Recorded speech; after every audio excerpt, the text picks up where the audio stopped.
হলের নাম পরিবর্তনের প্রতিবাদে আন্দোলনে নেমেছে বাংলাদেশ কৃষি বিশ্ববিদ্যালয়ের শিক্ষার্থীরা। মধ্যরাতে বিক্ষোভ করেছে বিশ্ববিদ্যালয়ের শেখ ফজিলাতুন্নেসা মুজিব হলের ছাত্রীরা। ৯ জানুয়ারি রাত তখন 11:30। হঠাৎ নানা স্লোগান দিতে শুরু করে শিক্ষার্থীরা। সিন্ডিকেটের সর্বশেষ সিদ্ধান্তে বঙ্গমাতা শেখ ফজিলাতুন্নেসা মুজিব হল নাম পরিবর্তন করে রাখা হয়েছে জুলাই 36 হল। কিন্তু ছাত্রীরা এটি মেনে নিতে পারছেন না। তাদের দাবি পূর্বের নামটি ফিরে আসুক।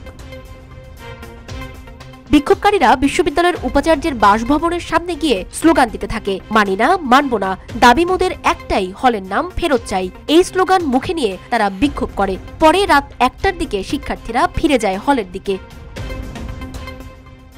গত বছরের 30 ডিসেম্বর 327তম সিন্ডিকেট অধিবেশনে গৃহীত সিদ্ধান্তে বিশ্ববিদ্যালয়ের একাধিক হলের নাম পরিবর্তন করা হয়। বঙ্গমাতা শেখ ফজিলাতুন্নেসা মুজিব হলের পরিবর্তে নতুন নাম রাখা হয়েছে জুলাই 36 হল, যা শিক্ষার্থীদের মধ্যে ব্যাপক ক্ষোভ সৃষ্টি করেছে। শিক্ষার্থীরা তাদের লিখিত অভিযোগে বলেছেন, প্রভোস্ট ও সহকারী প্রক্টররা শিক্ষার্থীদের সঙ্গে দুর্ব্যবহার করেছেন এবং তাদের বিরুদ্ধে অপবাদ দিয়েছেন। তাদের মতে নাম পরিবর্তন এবং প্রশাসনের আচরণ পুরোপুরি অগ্রহণযোগ্য।